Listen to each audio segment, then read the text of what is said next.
सिद्दीकी हूँ सौरभ सरकार के घर के पास एकदम बिल्कुल सामने, जहाँ पे जिसने इस्लाम पे आपत्तिजनक टिप्पणी फेसबुक पोस्ट की थी और उसके बाद बंगाल के 24 परगना नॉर्थ में एक हंगामा बरपा हुआ, देश की राजनीति गर्म हुई, मीडिया ने अलग अलग तरीके से इसे पेश किया है। हम सौरभ सरकार के घर के पास हैं, घर पे ताला लगा हुआ है, कोई घर में है नहीं, बल्कि हालांकि ये घर एक अकेला घर है। यहाँ पे अगल बगल, चूंकि बंगाल में सब घर की दूरियां होती हैं, आप देख रहे होंगे घर पे ये ताला लगा हुआ है, लेकिन इससे जस्ट 10 फीट की दूरी पर एक मस्जिद है। हम यहाँ के इमाम साहब से बात करना चाहते हैं। इमाम साहब, आप बताएं कि सौरभ सरकार का मामला है, ये क्या हुआ था, हकीकत सच्चाई हमें सामने लाना। तो वो जो पोस्ट कर रहा है, जो आप बांग्ला बोल सकते हैं, कोई प्रॉब्लम नहीं। পোস্ট করেছিল, হ্যাঁ, ওটা বাইরের কিছু ছেলেপিলে দেখতে পায়। তা সে ওর বন্ধু বান্ধবের ভিতরেই ছিল, মানে অনেকটা দূরের অনেকটা ছেলেপিলে। তারা আমরা মগরিবের নামাজ বাদ দেখতে পেলাম যে এখানে হুড় হচ্ছে, মানে চিল্লাপাল্লা হচ্ছে। ছুটে আসলাম, এসে দেখতে পেলাম যে এখানে বহুত ছেলেপিলে। তারপরে আমি তাদেরকে বললাম, এই কী ব্যাপার তোদের? তা বলে এই আমরা তখন এখানে ছিল, হ্যাঁ, ঘরে ওর কাকি ছিল, কাকি তাড়াতাড়ি ঘরের ভিতর দিয়ে তালা দিয়ে দিল। দেওয়ার পরে ওরা বাইরে থেকে হুজ্জতি করছিল যে ওকে বার করে দাও, আমরা মেরে ফেলবো, তমুক করো। আমি কি ব্যাপারটা ঘটেছে তোরা দেখা না, কি বলবি তোর?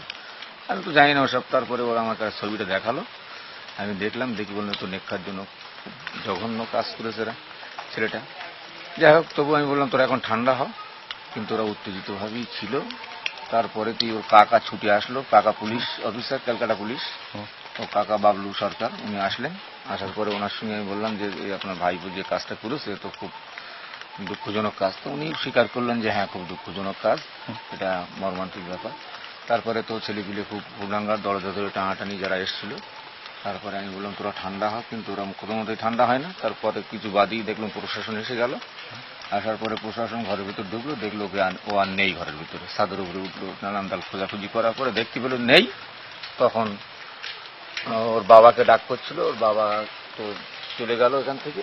তখন বাধ্য হয়ে ওনার কাকাকে নিয়ে গেল, বাবলু সরকারকে পুলিশ থানায় যখন নিয়ে গেল, তখন মানে একটু ঠান্ডা হলো ওই মুহূর্তে। कितना उम्र है ये सौरभ सरकार का, एज कितना होगा? 17 वर्ष। 17। आप यहीं पे रहते हैं? अच्छा, क्या आपका नाम क्या है? इमाम साहब, मौलाना यासीन साहब। मौलाना यासीन साहब। यहाँ पे कोई दंगा या कोई मारपीट इस तरह का कुछ हुआ? कितने घर होंगे यहाँ, मुस्लिम हिंदू? मुस्लिम हिंदू मिले प्राय 150 घर। 150 घर, दोनों मिक्स है, दोनों बराबर हैं या कम बेस हैं? कम बेस। आपका क्या नाम हुआ? शाहजहां मंडल। शाहजहां मंडल। इनके साथ कोई घटना घटी यहाँ पे, मतलब कुछ नहीं, दंगा उंगा कुछ नहीं हुआ? ये जो मीडिया में खबर आ रहा है, ये खाली जला देखा, सब गलत है। हाँ, बहुत बाहर लोग, बाहर के लोग आए। अब বাদুড়িয়া থানা में क्या हुआ था? হ্যাঁ, বাদুড়িয়া থানা এই পরিপ্রেক্ষিতে বাদুড়িয়া থানাটাই ওখানে, যেহেতু তার পরের দিন যখন মিডিয়া ধরলো, রাত্রি 2টোর সময় যখন গ্রেপ্তার করে নিয়ে গেল, ওর কাকাকে নিয়ে গেল প্রথম। তার ওর কাকাই ওকে আবার ধরিয়ে দিল রাত্রি 2টোর সময়, তুলে দিল গাড়িতে। তারপরে কি মিডিয়া যদি এরা প্রচার করছে।